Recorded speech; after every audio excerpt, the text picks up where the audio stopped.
So tonight we're going to be talking about our rebrand and the kind of the different steps. And specifically what we're talking about tonight is we're going to talk about the name of the Cleveland church. What are we going to call ourselves? And so let's have some fun with this. You ready? So we will have some scriptures, and I do want to talk from a spiritual level on things, but we're just going to I'm just going to really want to explain to you what the process. We've got 6 names now, and then I want you guys to be a really big part in helping us choose the 6 names, or the which name it's going to be. So we're not going to vote tonight or anything like that, but we're getting there. We're getting very, very close. So first off, let me start with this. Why are we changing the name of our church? What is the big deal? Why are we doing this? Most all of our churches, it's starting to change a little bit now, but most all of our churches in the International Church of Christ simply do this. They have the city name, and then they add Church of Christ. Some add International Church of Christ. All good, right? So we have always kind of been the Cleveland Church of Christ. However, we have the Columbus Church of Christ.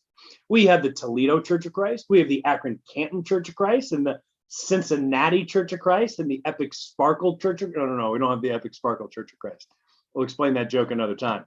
But traditionally what we've done is we basically just take the city name and we attach Church of Christ. Well, we have had this kind of dilemma over the last 28 years that we just want to finally just put to rest and solve.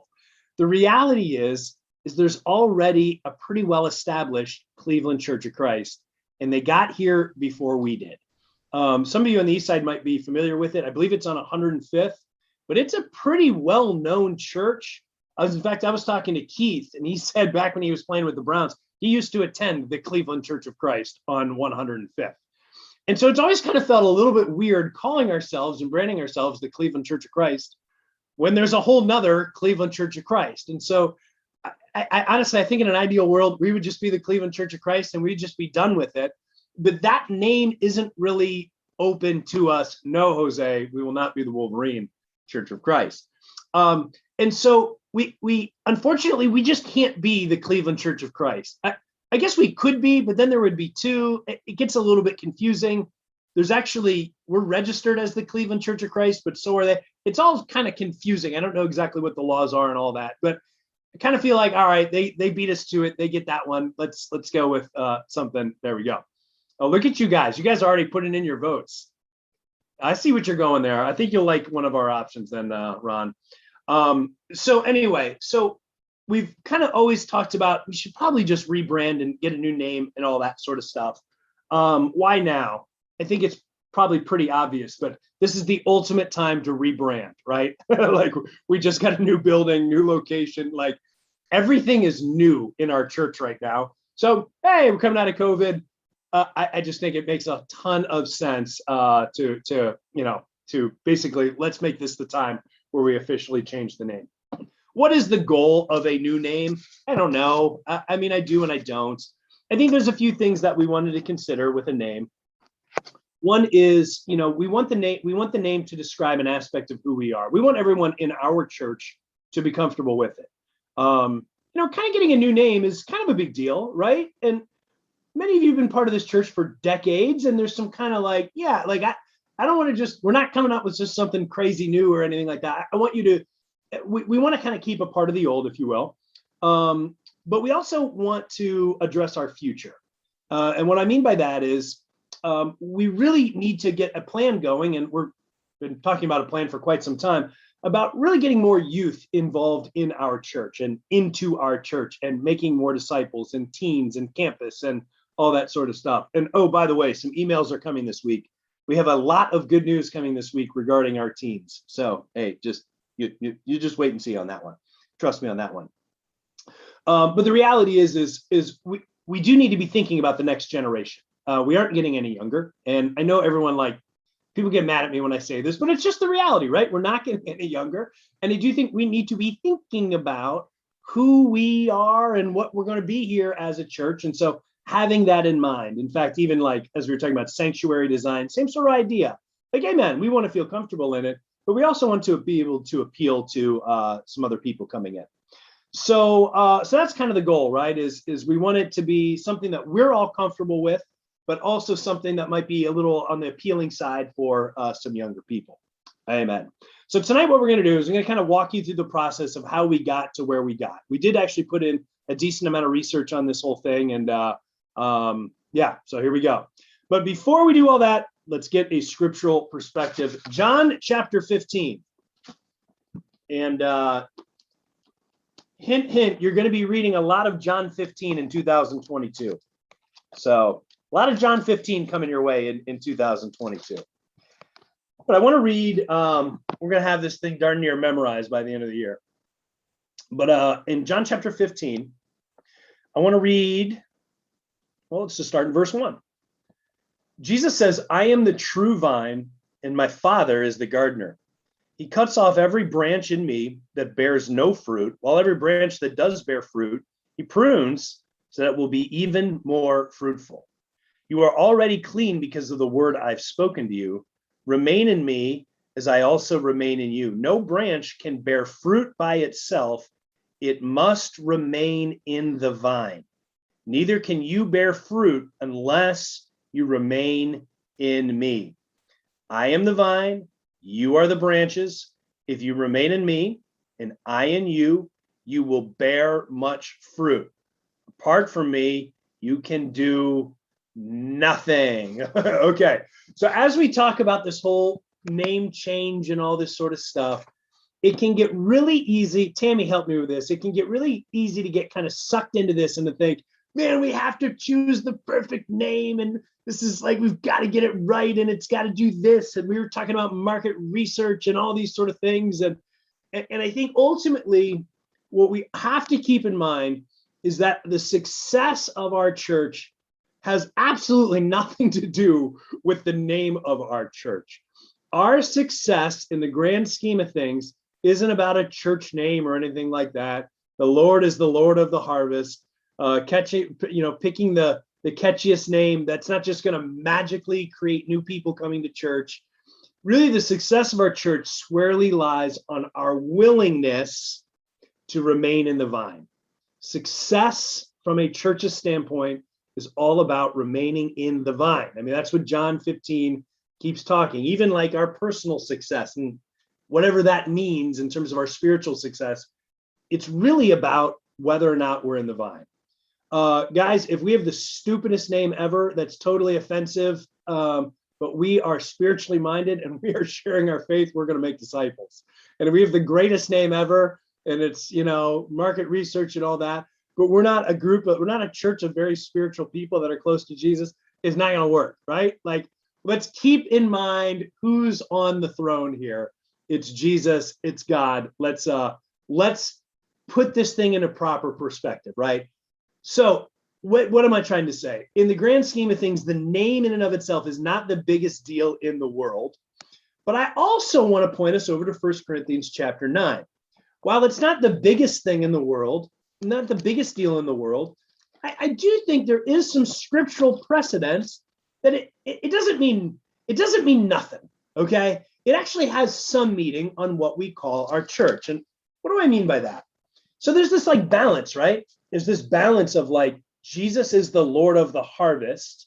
God is the God of the harvest, I should say. Like, we're just the workers. We spread the seed. God makes it grow. Like, we understand all that. And yet there's all these scriptures that talk about how we need to be better effective at sharing our faith and making disciples. So it's like, well, which is it? Well, it's both. It's both working together. And I want to point us over here just to a principle. It's in 1 Corinthians chapter 9. And I'm going to pick it up in verse 20. It says, to the Jews, I became like a Jew to win the Jews. To those under the law, I became like one under the law, though I myself am not under the law, so as to win those under the law. To those not having the law, I became like one not having the law, though I am not free from God's law, but am under Christ's law. Excuse me. My wife just made a wonderful dinner. It just came up. I'll edit that out. So verse 21, to those not having the law, I became like one not having the law, though I am not free from God's law, but I'm under Christ's law, so as to win those not having the law. To the weak, I became weak to win the weak. I've become all things to all people so that by all possible means I might save some. I do all this for the sake of the gospel, that I might share in its blessings. So there is some principle here about what Paul's basically saying in a manner of speaking is, listen, when he's around Jewish people, he puts on kind of his Jewish customs, right? He is respectful towards them. He blends into a certain degree, right? Like that can kind of sound unspiritual, but it's just right there. When he's not around Jews, he's probably taking the tassels off, right? Like he's probably acting a little bit more like the Gentile crowd that he's around. Why? Because he wants to win them over. And so there is kind of a human element to this thing, right? Like it's important that we are all things to all people. Like we want, I think that kind of makes sense.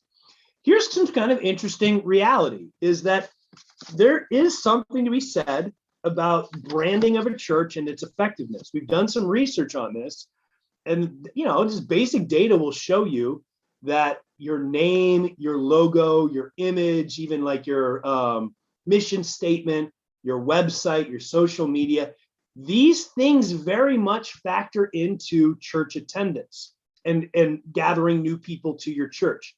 And especially amongst younger people, it is very important to have kind of the online footprint and all those sort of things. And so just kind of having just there's something to be said. Okay, it's not everything. We're not going to go over the top. We're not going to do the market research. Okay, but in terms of, does that make sense? There is something to be said about, we don't want to just kind of go, oh, I don't know, let's just call ourselves church. You want to be able to address those things. So recap from the scriptures here. We're naming our church. We're choosing a logo. Listen, if we're not spiritual, it doesn't matter. It just doesn't really matter. But with that said, we don't want to be stupid and just kind of oblivious to what, we want to be all things to all people. And if we are kind of looking for a younger, looking to share our faith with younger people and build up that aspect of the church, it kind of makes some sense to be able to do that. All right, enough about that. So let's get to it. And I want to kind of show you the process of where we have, what we have done. And I am going to share my screen. Bum, bum, bum, bum. The rebrand. Oh, yeah. Hold on.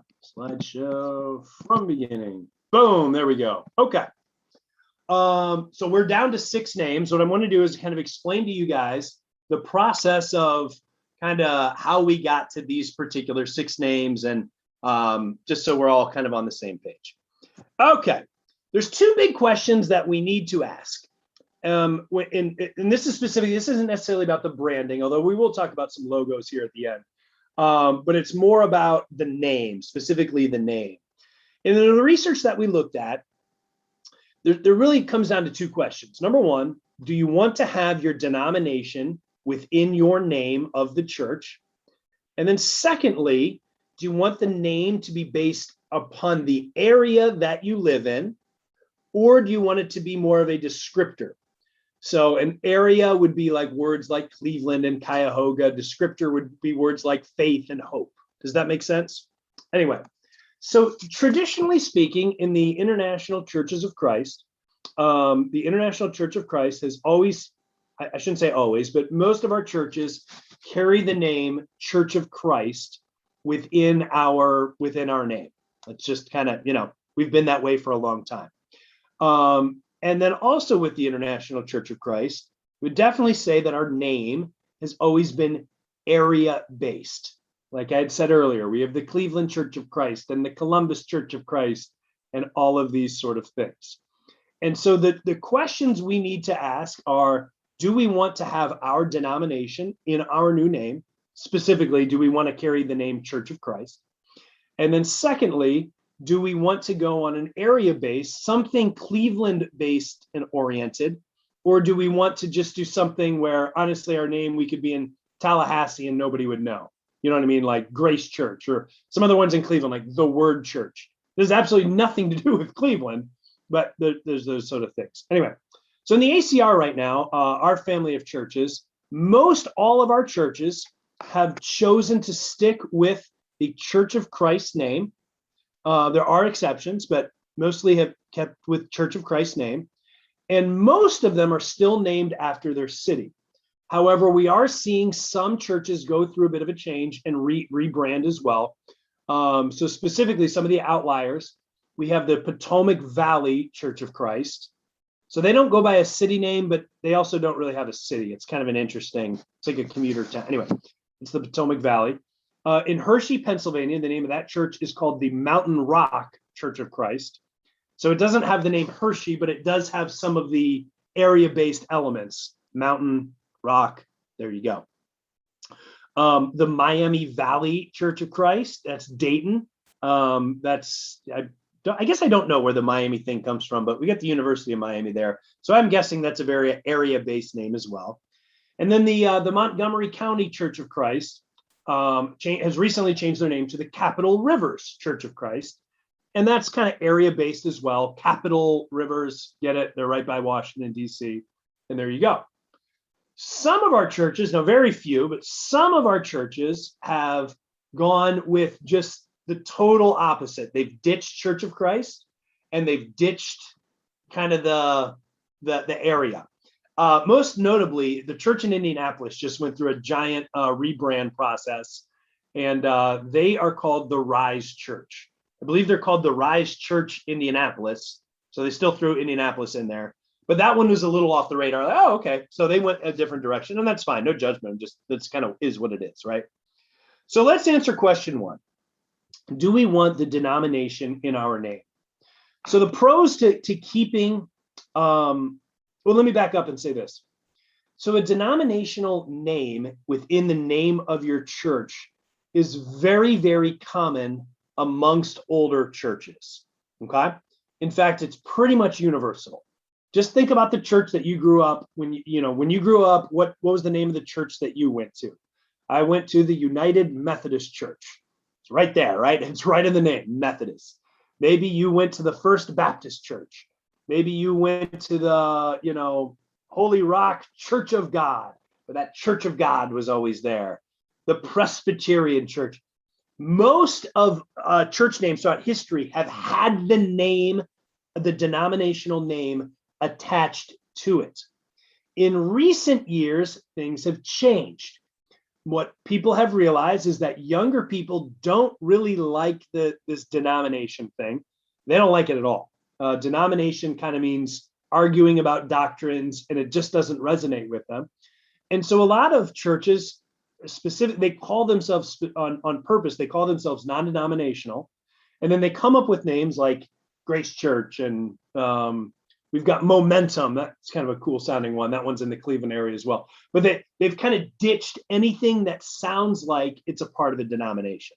So that's a little bit of the background, if that makes sense. So older, generally speaking, having the denomination in your name resonates a little bit more with an older generation, whereas kind of a cool, trendy name without any form of denomination, that appeals more to a younger group.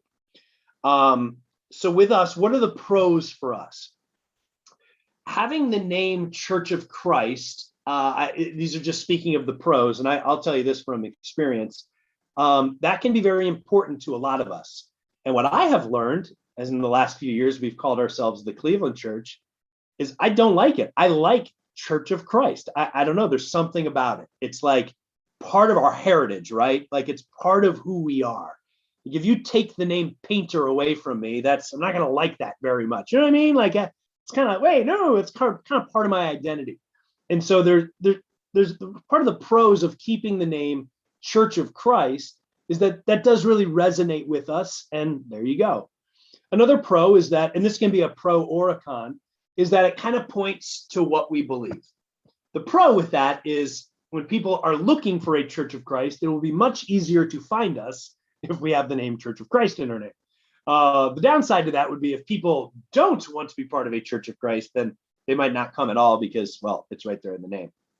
Anyway, and I do think one of the things that we need to consider is the fact that we are part of an international body, an international church, and we have lots of people visit from a lot of other cities. And so if we go if you leave Church of Christ off, it can make it a little more difficult for them to find. I don't know, that's just one thing. What are the cons to keeping the name Church of Christ? First off, we kind of talked about it. Young people aren't terribly interested in denominationalism. So they don't necessarily like the word Methodist or Catholic or Presbyterian or Baptist or whatever. I mean, that's sweeping generalization, but you know what I'm talking about. So again, many of these churches now go with kind of this non-denominational tag, and then they come up with a descriptor-based name, and it sounds real cool. And Meadow Fork Church, and okay, I don't think there's a Meadow Fork Church. I don't know where that came from. Anyway, so there you go. So the con would be if we kept Church of Christ, that could be like looked at as like, ooh, we're kind of keeping our denomination, and that might not actually resonate with the crowd that we've talked about wanting to attract. But ultimately, I think I feel like we're kind of in the best of both worlds, though. Specifically with the name Church of Christ, number one, it doesn't sound necessarily too much like a denomination. But another aspect of Church of Christ is that you know how it works with names, right? Like people don't go for long names, they naturally just kind of drop them. And so even if we kept Church of Christ in our title and in our name, it doesn't necessarily mean that we would still be called the Church of Christ.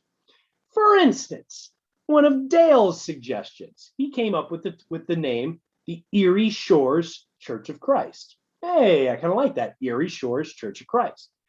Well, if we went with Erie Shores Church of Christ, which, sorry, Dale, we are not. That one didn't make the top 6. And it was kind of funny. Dale's daughters hated the name Erie Shores Church of Christ. So sorry about that, Dale.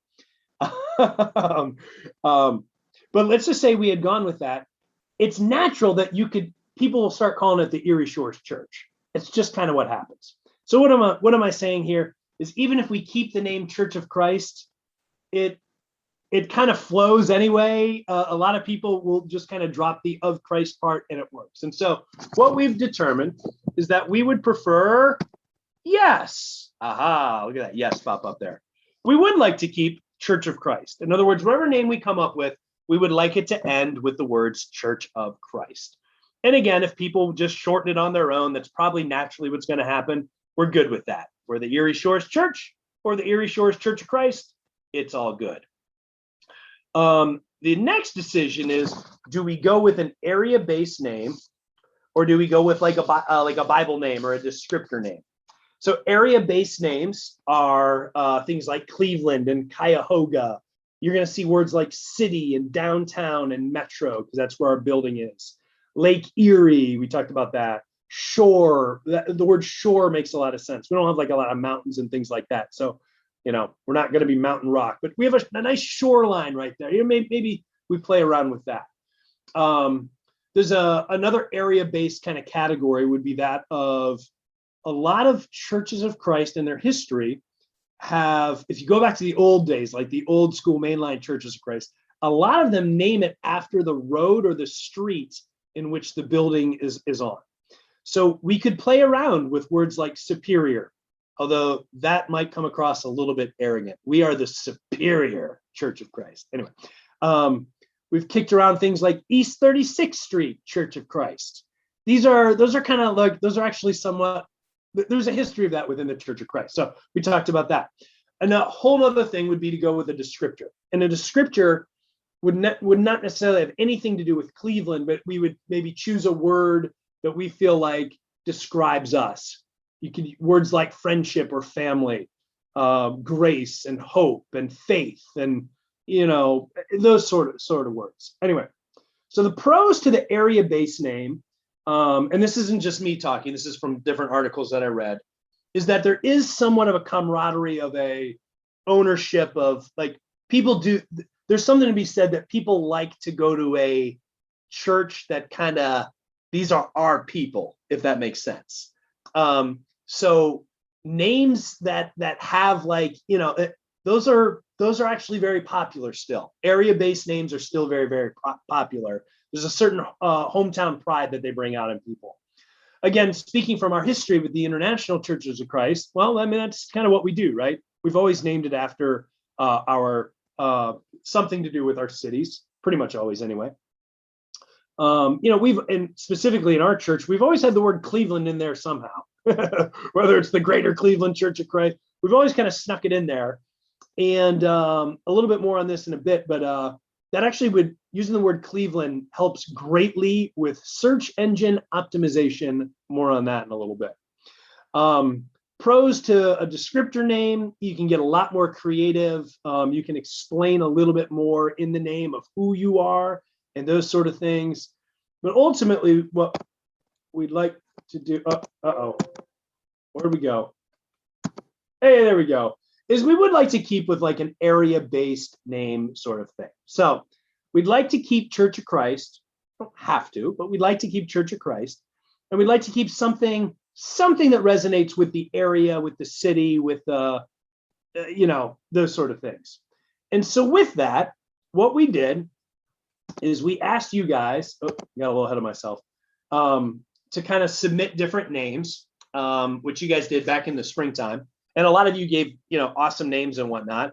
And then we kind of sprinkle them through this filter. Can we add the Church of Christ name to it in some way, shape, or form?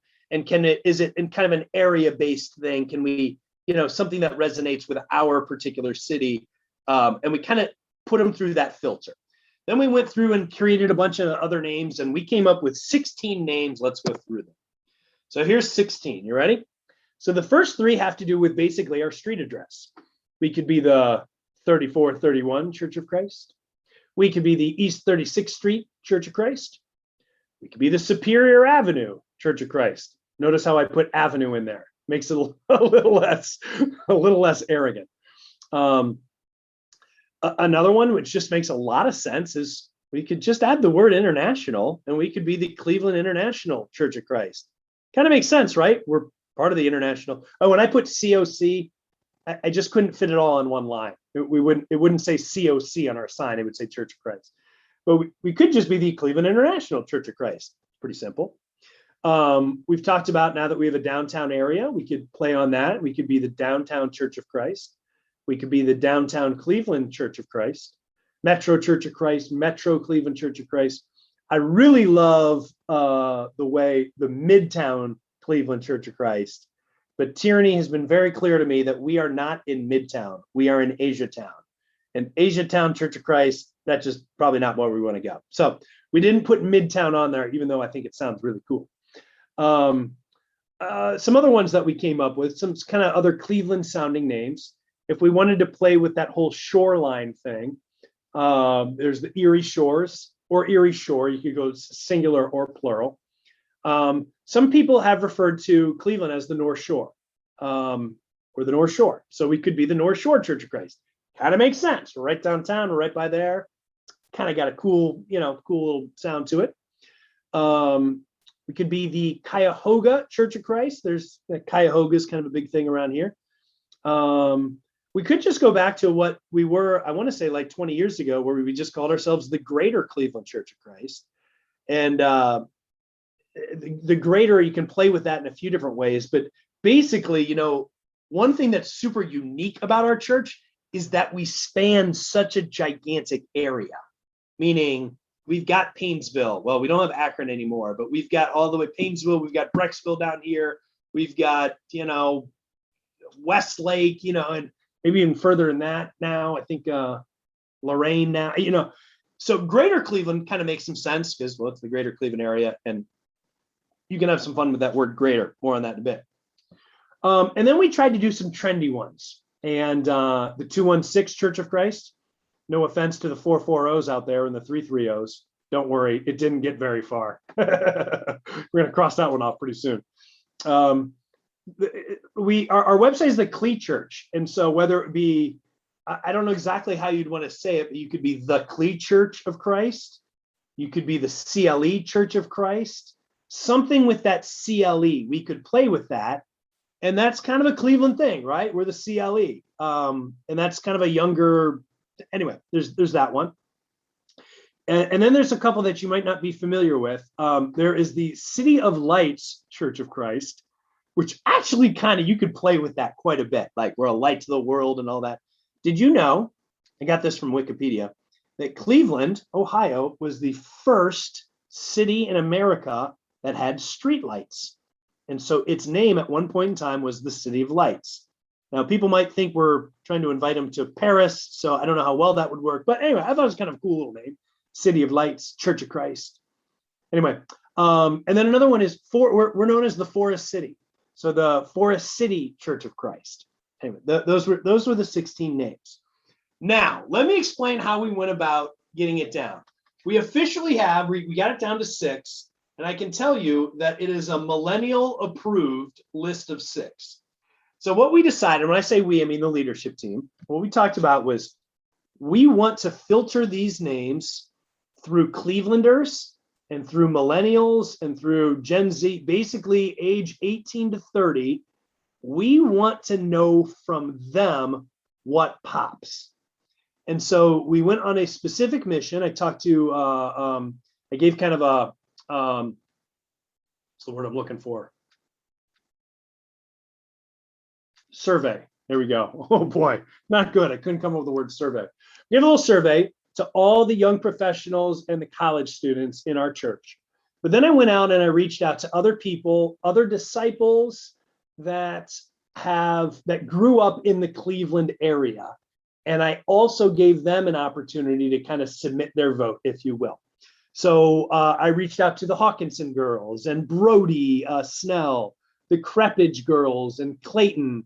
I even grabbed like the newcomers, the Luke and Megan who were here, or Megan who were here over the summer. And there was another girl from Cleveland that lives in Hawaii. She was here for the summer. I asked her.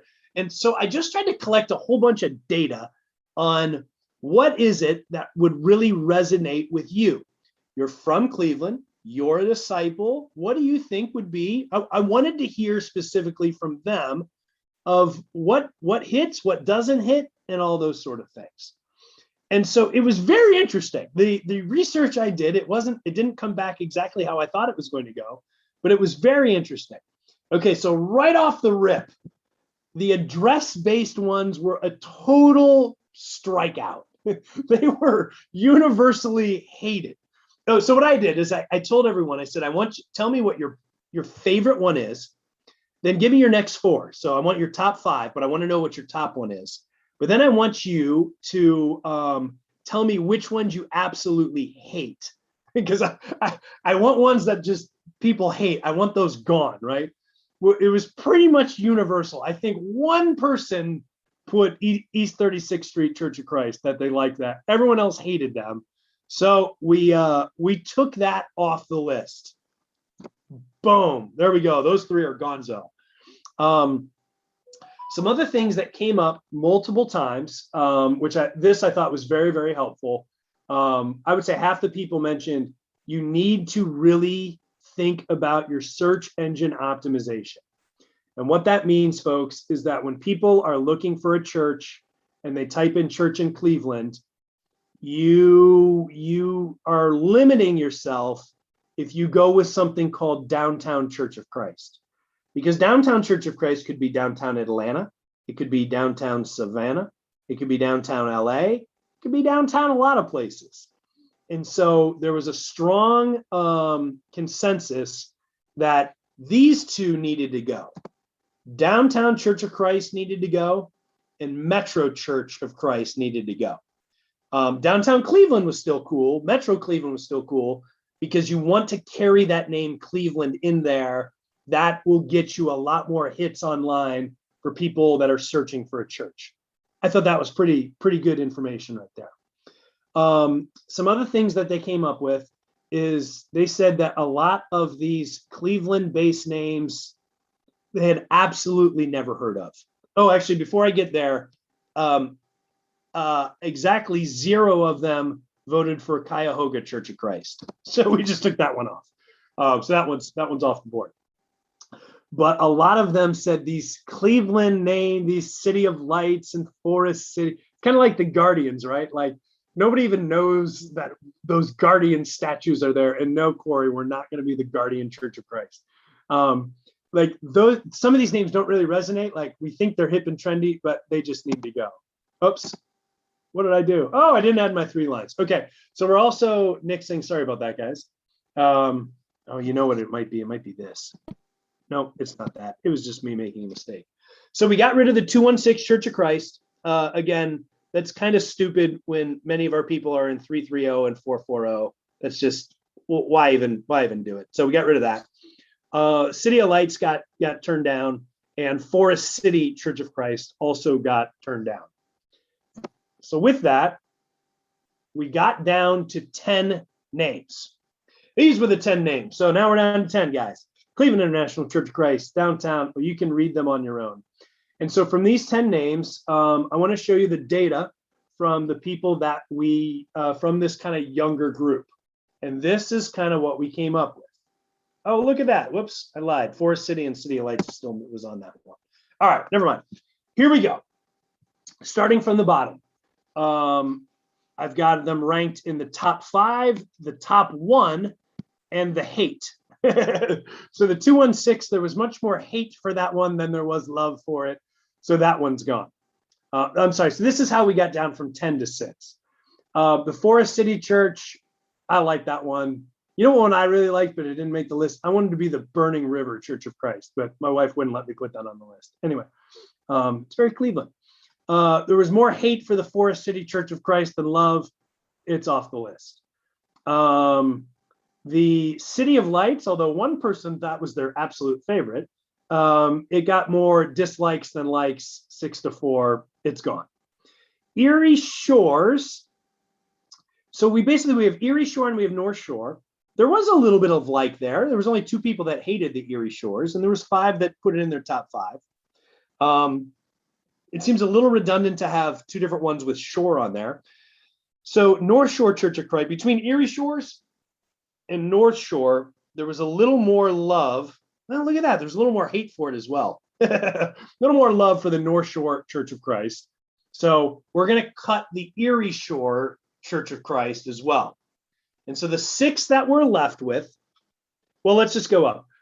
We're going to leave Cleveland International Church of Christ. We're going to leave that on the menu here. We're going to see how much love that gets from you guys. What was interesting about the Cleveland International Church of Christ is that when people liked it, they loved it. In other words, I'm gonna call out your vote. Tamara threatened me if we don't name our church the Cleveland International Church of Christ. She loved that one. But as you can see, 4 people put that as their favorite. So we thought, you know what? We were going to narrow it down to 5. We thought, let's leave Cleveland International on there as well.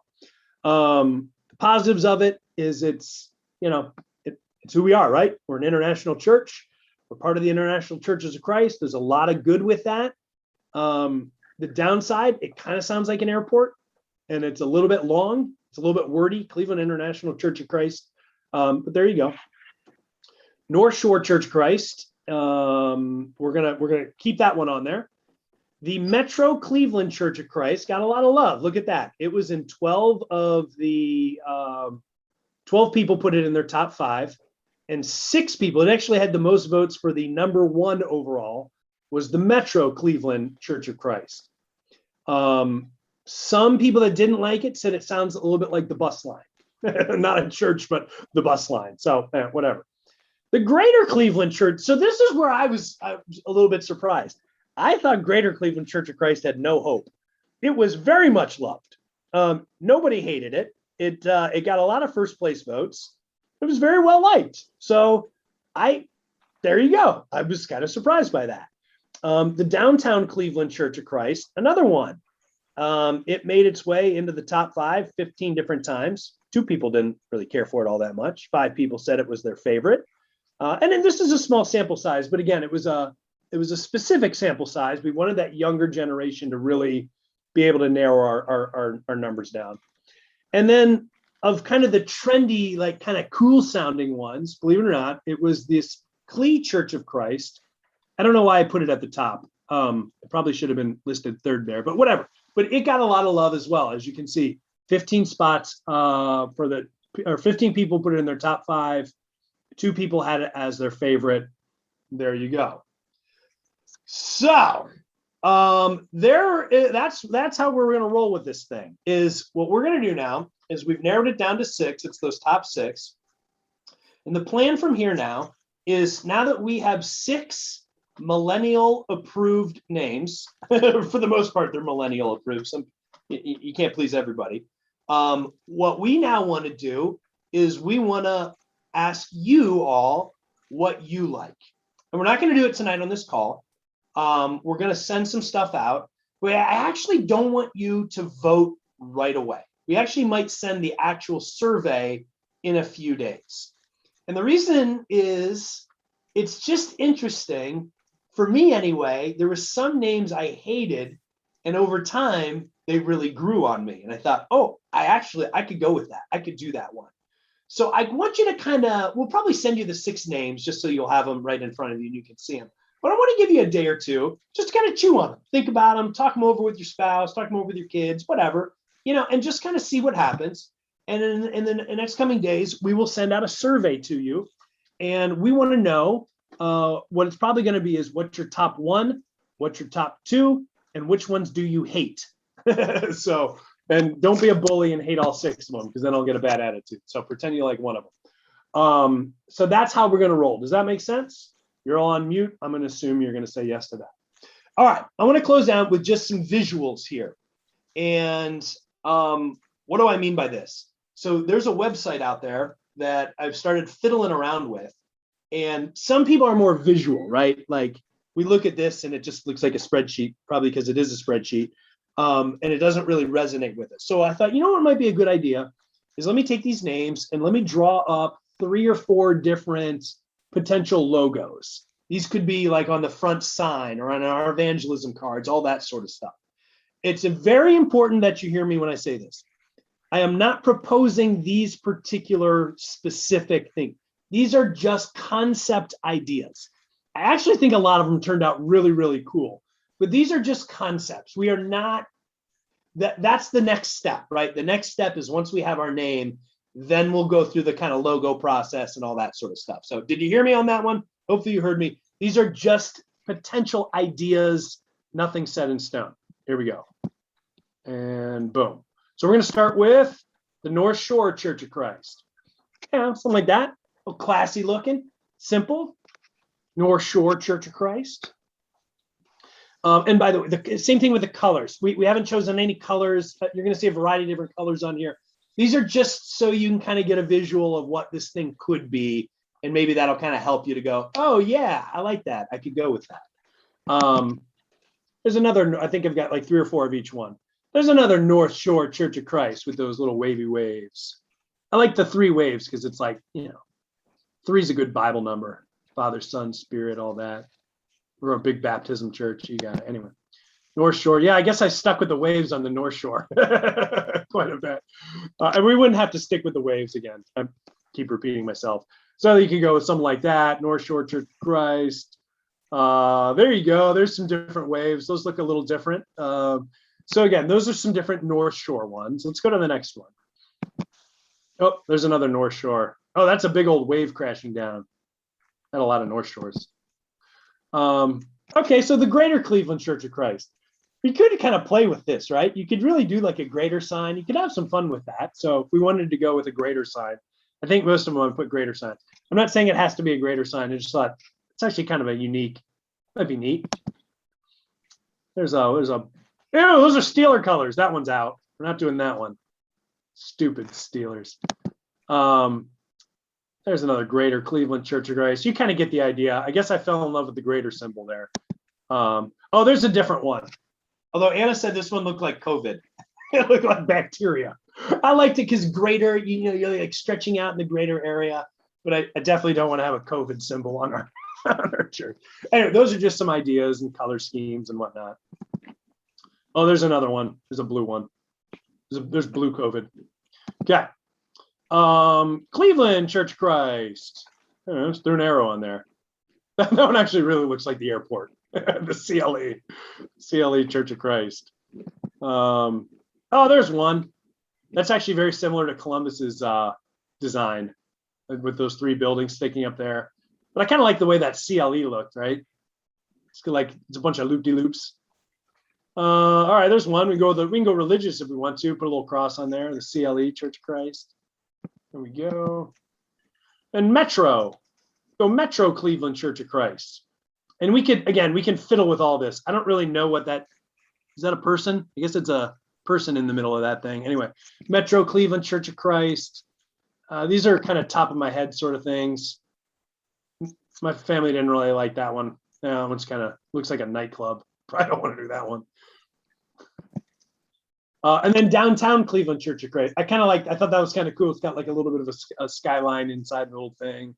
Downtown Cleveland Church of Christ. What else did I come up with? There we go. It's like a little building there. That one kind of looks like a tomb. I don't think we do that. I don't think we go with the tomb, but yeah, there you go. Oh, and sorry, Tamara, I never got around to Cleveland International Church of Christ. I never got to that one. So, hey, look at that. It's 8:30. I had no idea what time it was during that whole time. So this is the point where I'm going to conclude. So again, next steps. We'll just open up for discussion. Well, I'm going to say a prayer and we'll call it a night here. Face palming tone. Nice job there, Tamara. We'll call it a midweek here. I'll say a prayer. If you guys want to stay on, let's just have kind of an open discussion. What did you like? What didn't you like? All that sort of stuff. Try to keep it a little positive, and there we go. So again, the plan from here is we're going to give you those 6 names, let you chew on them for a day or two, and then we're going to send out a survey. I can't think of the word survey tonight, and we just want to kind of get as much data as we can from you guys. And if there's something that's just overwhelmingly like this is the one, then let's just think and do it, right? Come up with it. We'll get onto the logo. We'll get a coming soon sign up on the building. It's going to be awesome. We're moving forward. Amen. And with that, I'm exhausted, but I'm going to pray. Let's pray. Father, thank you for our time together. And it's good just to be a family and talk about all these different things. And I pray, Father, we can just have a good discussion right now. And thank you, Father, for just the willingness of this church and just the investment of all the brothers and sisters.